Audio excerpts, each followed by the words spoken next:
Greetings, ladies and gentlemen, and welcome to our, as president of the IBV, I sincerely welcome you, but since some of you may not know who I am William S. Berger, and we are a non-profit organization, and our entire staff do not receive one penny for their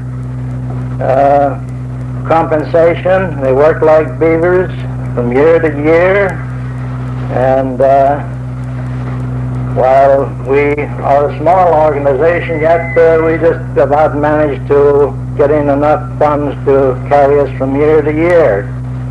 And our acts too, I'm sorry to say that on account of being a non-profit organization, we cannot pay anything for their services, but in recognition of their presentations, we do issue a certificate for performance, a very handsome certificate that is well worthy to be framed and reserved.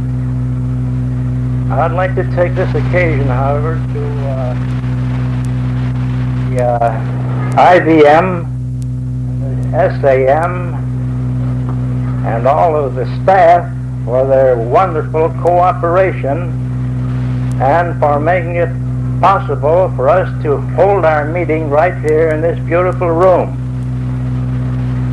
Now, we have a very large program to cover, and without any further ado, I think we will proceed and carry on.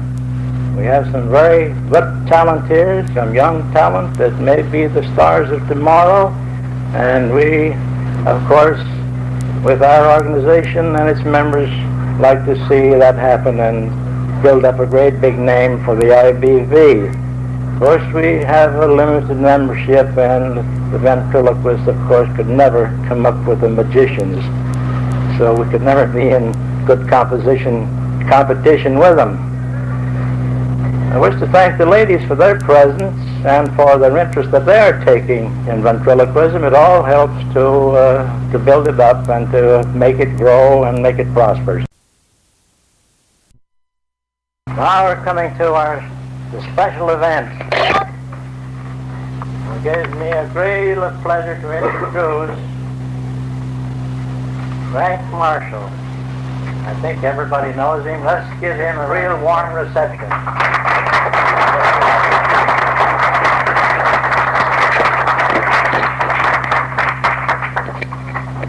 You want this one right down there? You want it down? There is a Frank Marshall. This indeed makes me happy to see so many ventriloquists gathered in one place, being cordial to one another. Not only that, but figure makers as well. I remember years ago, when two magicians got together, we always had a convention. Two ventriloquists, and we had a fight. This is very unusual, thanks to Mr. Berger, Judge Geiger, Madam Pinksy, and all those others that were interested in creating this organization. I was going to talk about the history of ventriloquism, but I don't think I need go into that. What I want to talk about is the construction of a ventriloquial figure. You've seen many of them here this afternoon. Some of them were made of wood, some cast in plastics, paper. My medium is wood. This is the beginning of a head. It's glued up. The wood is bashed, chill dried. I make a pattern. I'm sorry I don't have one with me, but it's a paper pattern. One side is the profile, and the other side would be the face. It is laid on a piece of wood and then bandsawed, which helps, well, it eliminates a lot of work, a lot of labor. When this piece of wood is bandsawed in that shape, it is then put into a vise and carved with tools like this. I think most of you have seen carving tools. Now this would be a fluter. It's the tool that I use for roughing out the corners.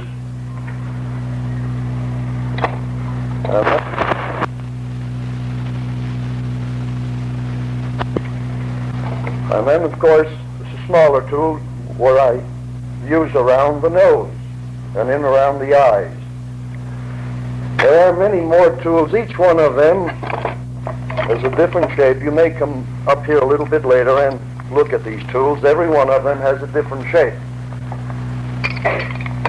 When the head is shaped, more or less, the character now begins to come to form.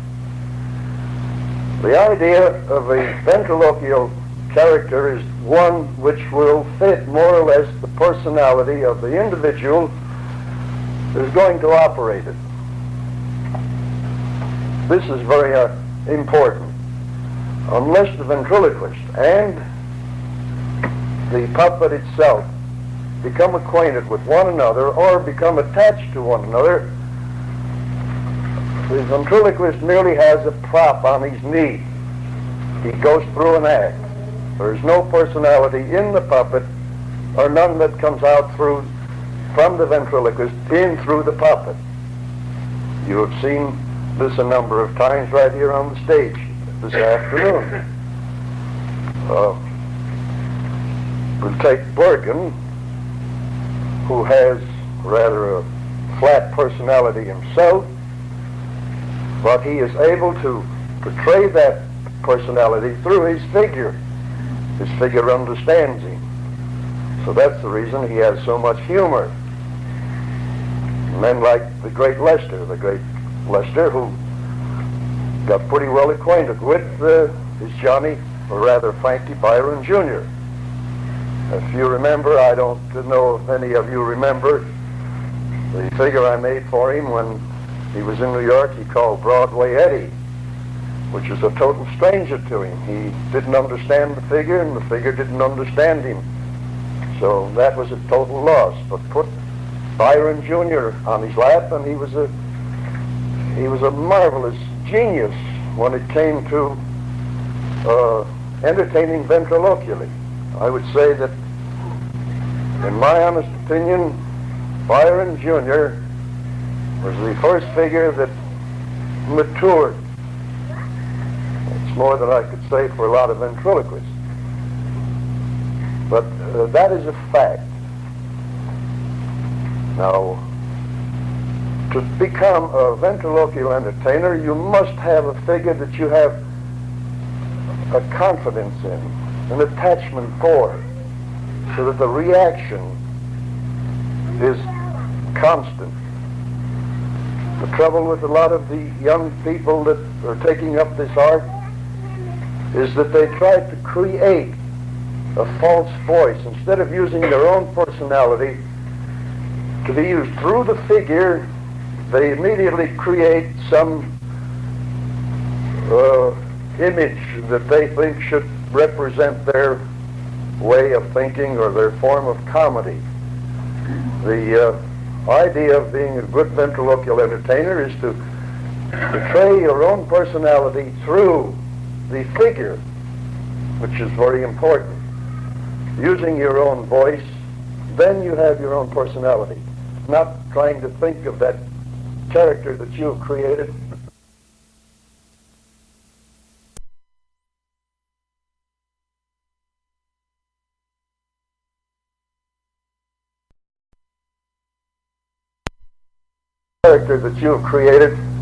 Then think for the figure that you're going to use, then go back to say, well, now what am I going to say for this to come through that? It's a total loss.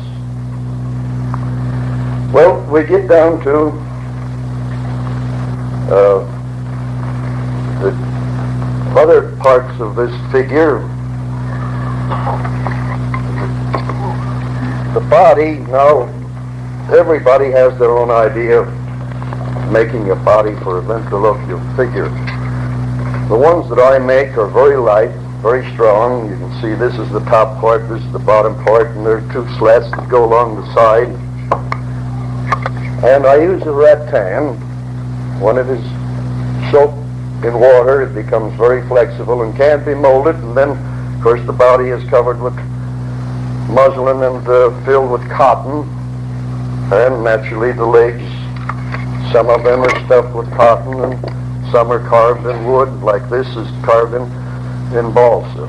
I don't use balsa for the face because it's too soft.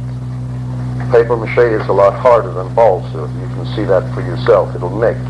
But it's for legs and certain parts of the body. You'll find that it's very practical. Now, getting into effects, there are many effects that one can install in a figure, but sometimes unless you're entertaining before children who don't understand a joke or a gag, but they will remember the little things that they see a figure do, the rolling eyes and the flapping ears. I think Mr. Goff's figure here would demonstrate that a lot better than any of mine, because I don't have too many effects in any of these heads. But that's very important when you're entertaining children. When you're entertaining a grown audience, they don't care too much for the gimmicks on these things.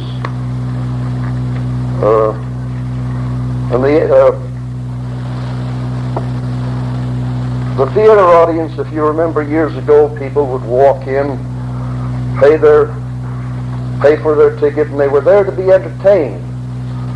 And there was an evolution that took place in the construction of puppets. If you remember some of the old figures, like, well, I'll say that one there. I changed the mouth on that just last week.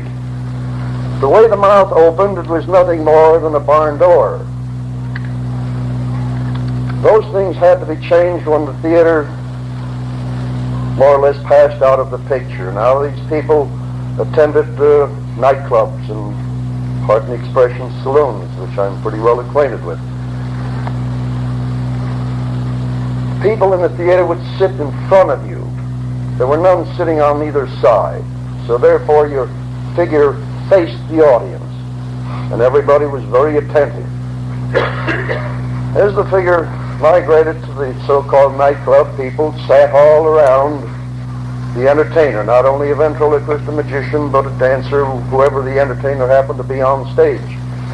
So therefore the mouth had to be shown to all of the people sitting around that stage.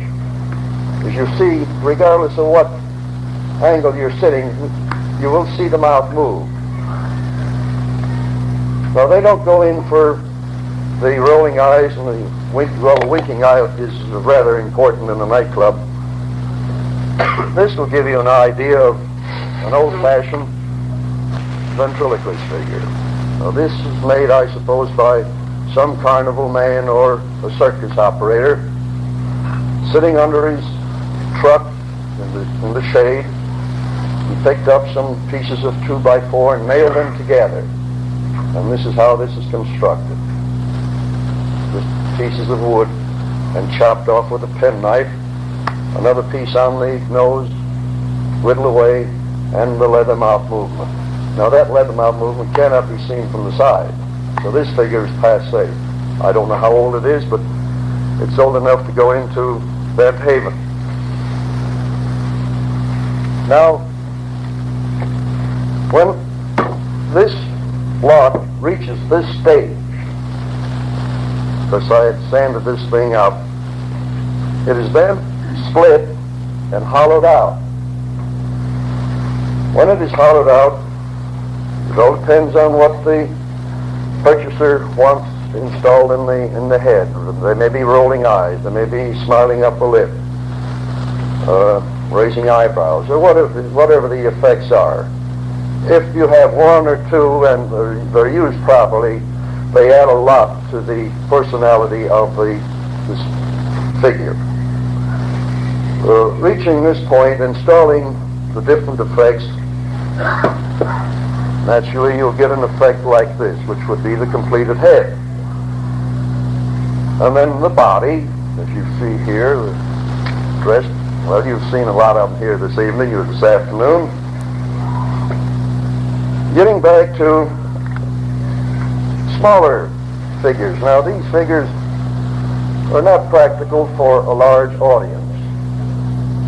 They are practical where one does intimate work in a small group at a table, and one hardly, well, you just can't help but love these small. They're so small, they're petite. And they grow on an individual as he watches the animation of one of these little small puppets. I don't know how many of you have seen Bob King and his little Tiny. How many of you have seen it? You have. You remember when he does that little bit at the table? Invariably, everybody will offer him a drink. And so Bob and I had worked this little act out together. He would sit down at the table, and it's just not more than a minute or two, and somebody will offer him a drink. Well, Bob would pick up an empty glass and give him a drink. Now, he had 2 winking eyelids and 2 movable arms. Of course, the eyes rolled. And he would have this drink, and he would say, well, the room begins to move, or it's getting too warm. So somebody else will offer him another drink, which he'll take. It's not long when he begins to fall asleep, as you've seen this effect. Come on. I got to tie up these knots a little better. Just that a little bit. You got no, wait just a minute. Don't give me an argument.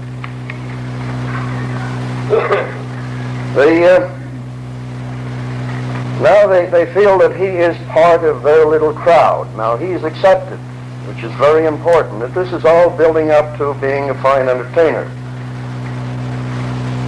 It's not long when he puts one of his elbows on the table, and someone in the party sitting around this table will want to wake him up, sober him up a little bit. And as he comes back, his hat falls off, which he's dressed in a sailor suit, and his little sailor hat falls off. Now he's ready to fight.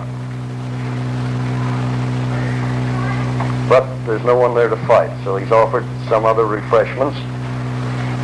He becomes asleep, puts both of his elbows on the table, and he's sound asleep, which is a perfect exit. Now this runs for about 5 minutes. So you see, figures are made in practically any size that you want. Now here's, I don't know what character this is. I saw an old Indian in where Judge Carter comes from. It looks something like this.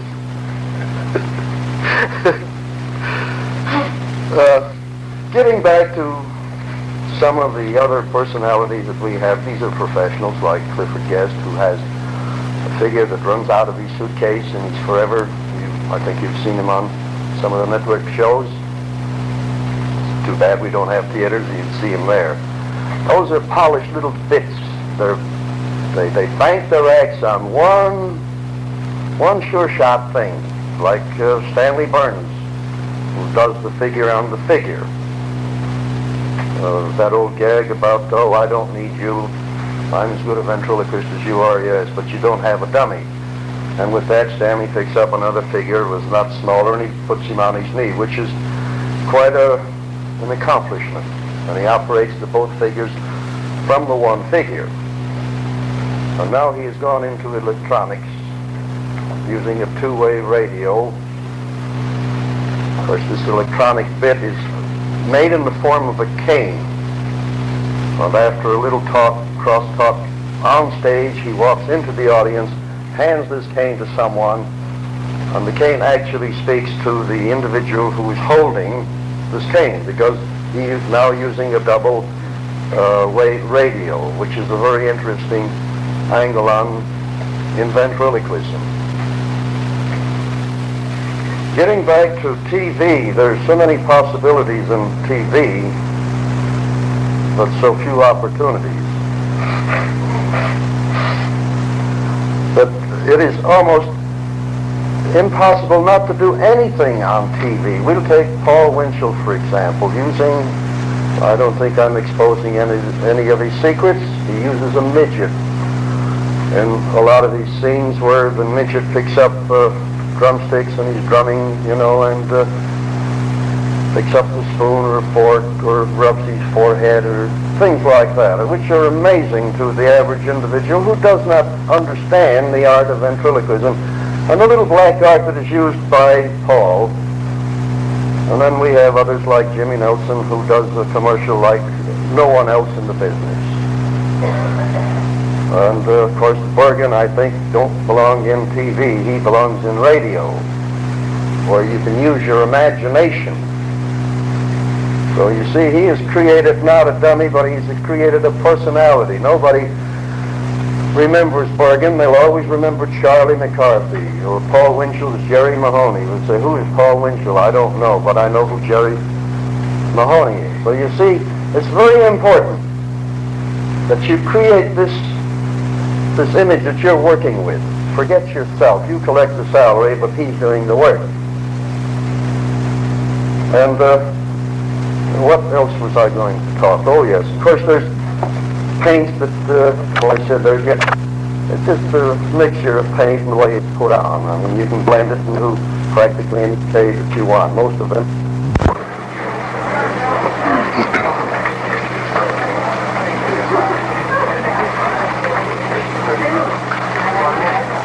I don't know, is there, Berger, is this just about broke up now? Oh, there's some more to come yet.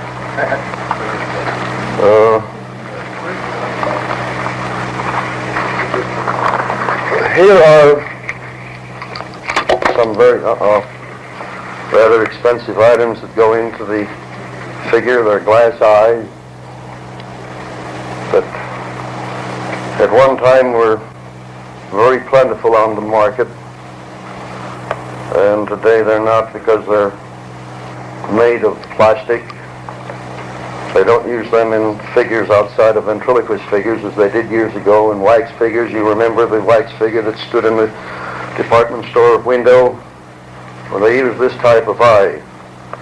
Most of them were imported from France, some of them from Germany. In this country, they don't make them anymore because there's no demand for them. So you see, so many of these items, these component parts that go,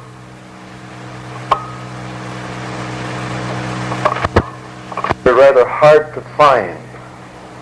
One has to just look everywhere. Now we take this lumber, for example. Very few people there is no use for basswood, with the exception of it being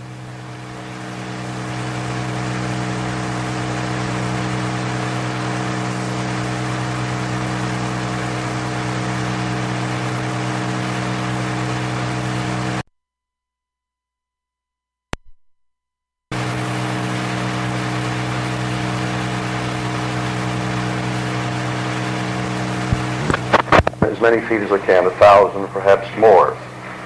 And naturally, stuff lays around. There's an investment there. The same with the eyes. Now, there was a time when basswood or balsa was thrown away. Kids used it for making airplanes. They used it for insulation. Today, there's no use for it. There's no ship that will bring it in. It costs more to import the stuff than it's worth. To buy this for 5 cents a foot, and today, well, it's 60, 70 cents a board foot. So, you see, so many of these items, being a dummy maker, I think that some of my, not competitors, I think they're my friends, know these things. Now, here's Mr. Goff, who's gone into a medium that is altogether different from mine. He uses celestic, which is a composition of some chemicals dipped into a solution, softened up, and then permitted he's able to mold them. But when you're molding a figure, you'll find that you almost have to make a number of copies of the original because it takes a lot of time, energy to model a head, regardless of whether it's done in plaster or whether it's done in modeling clay. It's the same with paper mache. The time element is very important, and it does take a lot of time to mold a certain character, plus the added work of putting one of these things together. It's a time-consuming job that too often isn't appreciated by the people who purchase them. I don't mean to be catty in that remark, but I find that too often people say, well, I spent all my money for 1,000,002 items, and I never got anything out of it. Yet I'd seen Paul Winchell or Jimmy Nelson or somebody else come out on the stage and for 10 or 12 minutes going yen, yen, yen, yen. They say, my God, he makes $1 million a year. Well, why can't I do that? There again, coming back to the very thing that I started out with, it's a personality that's so important, an attachment between the ventriloquist and his figure, that create this happy blend of entertainment that is enjoyed by, millions of people, not only on TV, but in theaters, what few we have, nightclubs, club dates, carnivals, circuses. And another thing that I wanted to bring up, a clean figure is very important. We'll take a lot of people, especially in carnivals. Of course, we know that there's a lot of dust and dirt on the fairgrounds, and it's hard to keep a figure clean. But to go out with a soiled figure, whether the face is soiled or the clothing is soiled, sort of reflects on the ventriloquist. They say, well, dirty dummy, dirty ventriloquist. So they know he loses his audience almost immediately. So that's very important. A clean figure, I know that most of these figures, whether they're painted by myself or somebody else, can always be washed with a little soap and water. I know that they're paints, they're oil paints. And you won't rub the makeup off of them, so keep them clean. That's very important. And it's very important to keep your material clean, too. Blue material may be all right in some places at 2 or 3 o'clock in the morning. But where you have a mixed audience, I think it's very important that your material be presentable to the children and, of course, the ladies and the men that are in the audience. They'll appreciate it a lot more than an off-color joke, which most people don't understand anyway. Now, getting back to animals, this happens to be a face of a cat, a female cat. It's the only kind I've ever seen. About a week spring. I want to bring up, thank you, Mr. Berger, you reminded me of,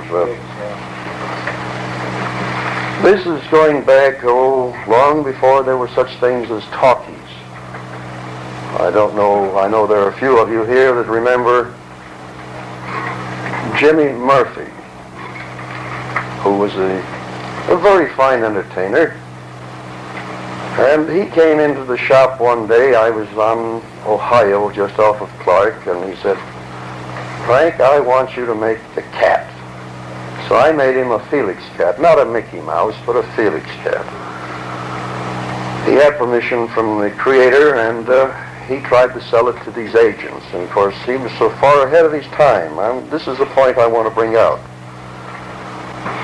Whoever heard of an animal to speak? He'd go from agent to agent, and they all turned him down. It wasn't many years after that when the talkies came in. The cartoon was the thing that created a talking puppet, because everything talks in an animated cartoon, whether it's an animal or a worm or a tree. It really doesn't matter. Now, that's the reason that so many people or ventriloquists are adding animals to their act. getting away from characters like Mortimer Snerd, which I think is one of the funniest characters that we have, especially in the hands of Bergen. And I had for Clifford Guest made a kangaroo, which I think Mr. Berger has it in his museum. He's never given it enough time, enough thought. It had been worked out on paper, which is a self-contained puppet show. If you remember what a kangaroo looks like, it has a pouch. And the little kangaroo, which is known as Joey, usually pops in and out of this pouch. Now you can just picture this. Here's Mama Kangaroo, always worried about the little baby kangaroo that is hopping in and out of this pouch. Well, you've seen marionette shows, you've seen Punch and Judy shows. Now, just again picture this. The self-contained puppet show, using the pouch for small little puppets as they come out, popping in and out, and Mama Kangaroo is looking down there and saying, well, this isn't one of mine. There's a lot of comedy there. And I'm sorry that Cliff didn't go along with it. Jimmy Nelson's got a dog, and of course now he has a cat.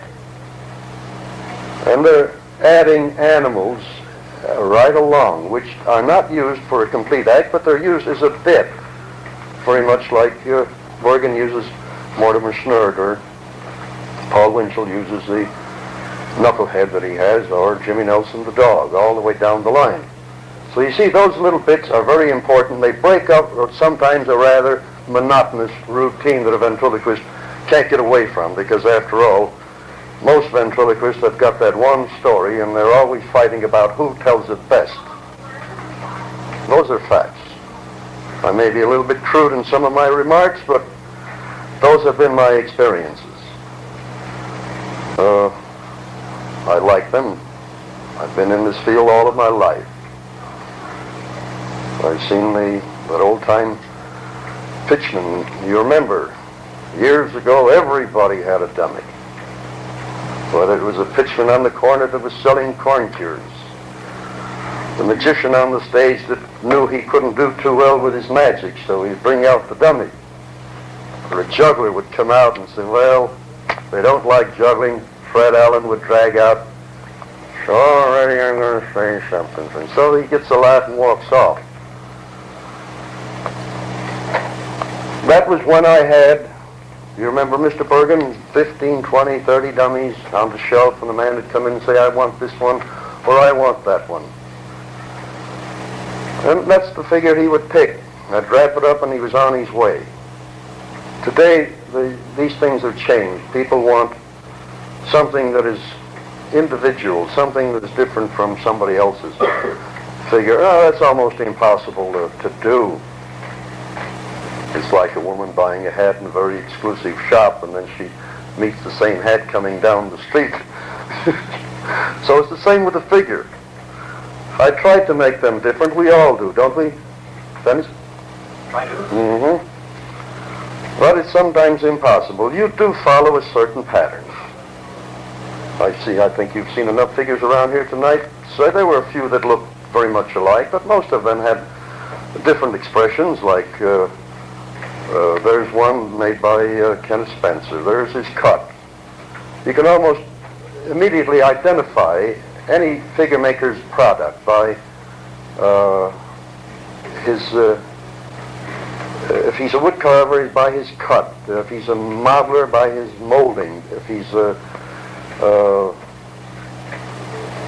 he works in plastic, why, naturally he's going to have that little trademark, that touch that no one will deny. It's his. There's no saying, well, it was made by this man, it was made by somebody else.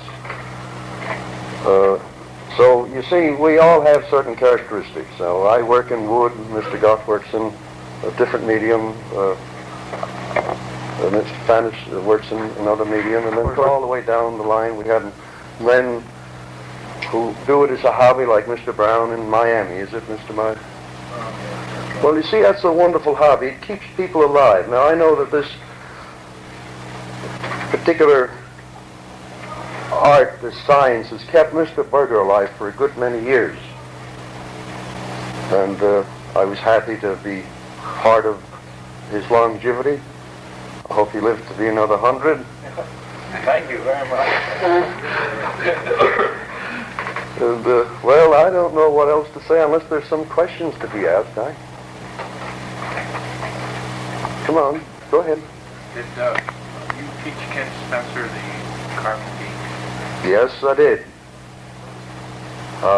Kenneth Spencer, when I first got acquainted with him, was taking a course with Mrs. Greer McDonald out on West Madison Street.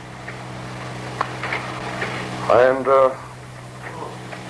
she had quite a following. I'd sell around 100 figures a year to Mrs. McDonald. And she would open the mouth and scratch my name out. It was always stamped on the inside, and Kenneth happened to see this thing. She either missed it or he had good eyesight. I don't know which. So he came to my shop, and not knowing what it was all about, I got him acquainted with a number of agents, and he worked around Chicago for about 1.5 or 2 years. And he hung around my shop all that time. When he wasn't working, that's where he used to hang around. And that's where he got the knowledge of making figures. And I've always liked Kenneth. Quite a character, like all of us. We don't make much money, but we do have a lot of fun. Did you, Alan? Yes? I was wondering, who made that Sam Barrington figure years back that played the violin, you know, and smoked and drank? I have chased that figure, Ollie, for so many years, and I was never able to get a hold of it, and I know Mr. Berger wants it. That's so. I wondered whether it was in Mr. Berger's museum down there. No. I remember that figure distinctly. I don't know who made that. It looked more like an English creation than anything else. Do you remember Dave Ray Fell? Well, now he passed away about 1.5, 2 years ago. Do you have his walking figures? No, I don't have it. Well, there again, going back to vaudeville, he had, this Dave Ray Fell had, he was dressed as a police officer. He opened his act with a baby buggy being pushed across the stage in one by a girl figure. And of course he directed, and then the stage was in full. He helped 2 old people across the stage, still acting as a traffic cop. And then the finale of the act was this inebriated man that came out. Well, there was the comedy, which was, I think, a very funny act. But he used nothing but life-size walking figures. Now, nobody could use a life-size walking figure. Nobody could use a life-size walking figure today because it's too slow. It's speed that everybody wants.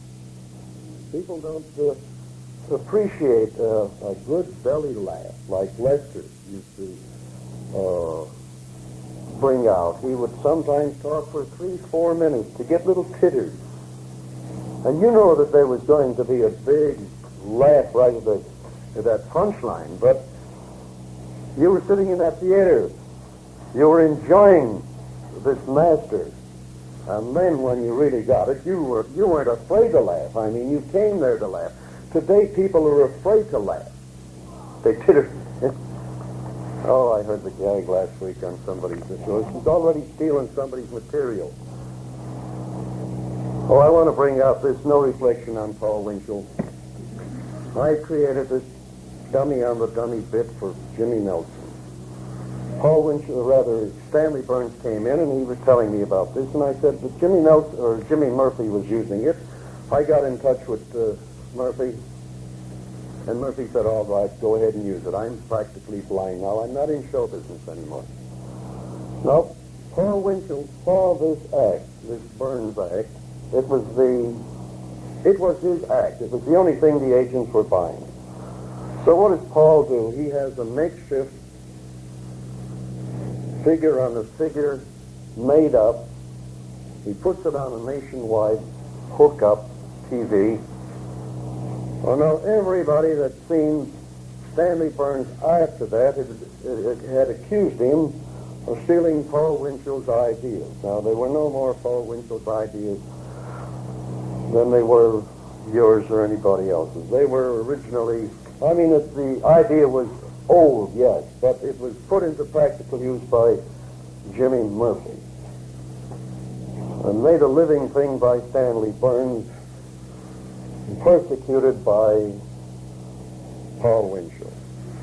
So you see, TV eats up material as fast as anybody can cook it up. Most of the time, they just don't know what they want to do or how they're going to do it because it's limited.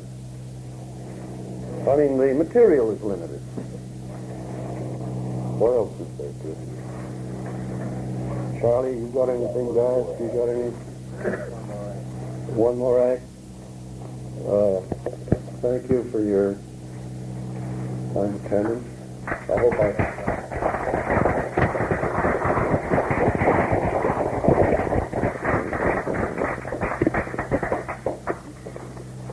Going back to Frank Marshall again.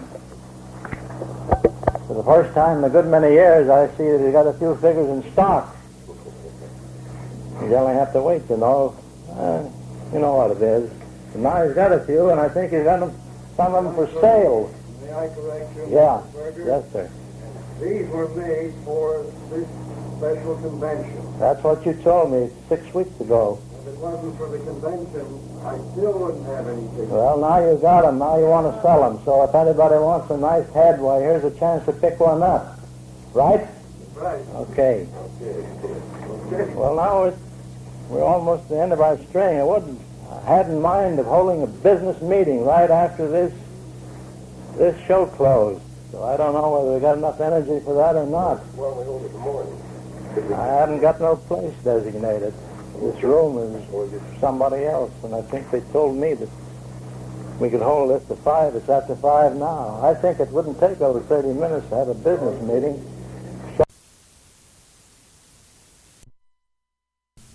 You're listening, and this is Frank Marshall on TV, talking about Frank Marshall. It's most gentle to the stomach relief you can get. Ladies and gentlemen, my guest, Mr. Frank Marshall, who is possibly the top man of the country in making, of course, of all the ventriloquist dummies that you see on the air, vaudeville as well. I'd like to show you some pictures that have been given, of course, to Mr. Marshall. Now, this one, of course, is now this is a real old picture, but I got one that's a little older than that. This is Paul Winchell, of course, and Jerry Mahoney. But take a look at this shot. Paul Winchell looks like he's 18 years old. And that's right, he is. Your friend, F-R-E-I-N-D. Right?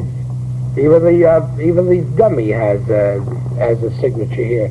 Now, tell me, Frank, Paul Winchell, does he still have his dummies made by you? Not anymore, no. I usually get them when they're young and very ambitious and have no money. And when they hit the top, they usually get a manager, a publicity agent, and then the publicity agent will Becomes say, his dummy. well, more or less. He'll say, now we'll have to put a little human interest touch to this. So now the publicity agent will say, you remember, Paul, when you saw this little newsboy and you took out your little pencil and made a sketch and you took your knife and carved this thing out? So now he carves his own dummies. They all do it, you know. I don't know, do they? Oh, yes, every one of them. After they send you the idea. They have no ideas at all. You know that most ventriloquists have no ideas. What do you mean, if I were to ask Paul Winchell today if he, who makes his dummies, he wouldn't say you do, he would say he makes it himself? That's right. He'd set it on so many programs already. Well, does he? He can't sharpen a pencil. Well, then who makes his dummy? I do. He's got 5 copies of the original, so he's set for a long time. And he will not admit that you do it for him? His publicity agent is, and the other people that are controlling him have the say-so is to... In other words, they're putting words in his mouth and he's putting words in the dummy's mouth. So really it's not his fault. The dummy's doing all the damage. That's more or less, yes. Here is a shot of Edgar Bergen and Charlie McCarthy and Mae Bush. No, that's not. No, that's it looks like Francis D. It really does. You all remember Francis D. Huh? Sure you do. I remember Francis D. Certainly. She's, now, how long ago was this taken? Do you remember Let's see this that. one, Frank? Oh, I don't... Oh, that was when he was the Chaperie. You can see the difference in photography. He had a better photographer here. Same Charlie, but the touch-up work on the figure is a little bit different. This is quite a few years ago. Well, that's going back about 1936, I think. Now, this is a different type of a dummy. This is Jimmy Nelson, of course. And there are the two... This one, of course, the most popular. This was it... Farfel. Now, so thanks especially for your 2 masterpieces. He says below, the one in the middle is not a Marshall figure. Now, he came up pretty fast, this fella. But how long had he been working? Do you remember? Oh, Jimmy's been around for a long time. As a boy, he practically lived at the Inglewood Theater, you know. They paid him $3 a night, and that's where he got most of his experience. And, of course, Lou Cohn picked him up and was his manager, and there was a TV show that was running around here they called the Holland Jewelers, and he had worked on that for, 13 weeks, and that gave him some background, and from there he goes on the Milton Berle show. And of course, you know the rest. Now, What about, who is this? that's Frank? Bob King. That, I think, is the ventriloquist. Come again? He's the ventriloquist. Why? He can entertain more ventriloquists than any man that I know. Now, that little character there was with Bob when he was in the Navy. His ship was torpedoed, and the only thing he saved was little Tiny. And, of course, Tiny was the glue joints let go, and he brought him into the shop, and I had to reglue him. So we did save Tiny out of that ship with Bob. Here's one of the most popular figures today is right here. This is Shari Lewis when she used the dummy. Now, of course, she uses her hand and a soft puppet-type figure. Now, I like these captions. Entertainingly yours. You know, and an artist has nothing else to write on the picture. You know, they say sincerely when they're not, very truly yours, and they're not very truly yours at all. See? But this is Shari Lewis. Why did she give up the use of a ventriloquist dummy? To put me out of business, I think. Here now. It's a running gag. I figured as much. Senior Vinces did the same thing. J. Marshall did the same thing. Oh, they're all going in for these hand puppets. They like to come out like a magician, work from the vest, you know. When they have a figure, they have to carry a suitcase or a trunk. They eliminate these things. Frank, tell me, what is the average cost of a dummy? Oh, they run from about $300 an hour. I'm going to run right through this very quickly, if you don't mind. Which dummy is this? That's Jimmy Nelson's cat. That wild? I tell you, almost good enough to take out on a date. Right there. That's pretty wild. And then, of course, this is all glued on. That's glued on, yes. And here's one more. Which one is this now? Oh, that's just a nondescript character that I had carved out, wanted something around. I wanted company, you know. I don't make these things to just lay around. I mean, I make them to sell, but every so often I have nothing in the shop and have nothing to do, so I'll carve out something, you know, keep me company. I get tired of listening to radio all day, you know, so I talk to one of these things. Well, between you and the disc jockeys, most of them talk to themselves too. You know, they get paid for it. As well, most of them are their own dummies. See? And I know quite a few in the town. This is nice. This is a fellow who is in the hedge drinking business. Just about. This is a cute one. Huh? Very cute. Has the little winking eye lid on this other control here. Got a shaped head like Jack Hagen, and a flat on top. Yeah. Not quite as fat as Jack. I see. So then one of these dummies would cost $300, and is this still a growing business, or is it a dying business? Well, it's a living. That's all I can say. Years ago, I had 30, 40 figures in the shop all the time. Today, they come in and they...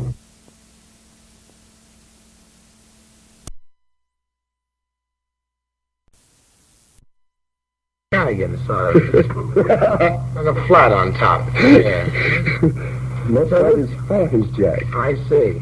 So then one of these dummies would cost $300, and is this still a growing business, or is it a dying business? Well, it's a living. That's all I can say. Years ago, I had 30, 40 figures in the shop all the time. Today, they come in and they want something different from anybody else. So now I have to create these things.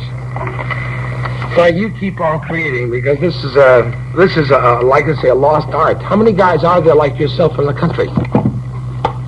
You. Me. I'm like the dodo bird. Do you have anybody following in your footsteps? Any sons that you leave this heritage to? Never married. Coward. I mean, you want company. It's all right to have these things, you know, but...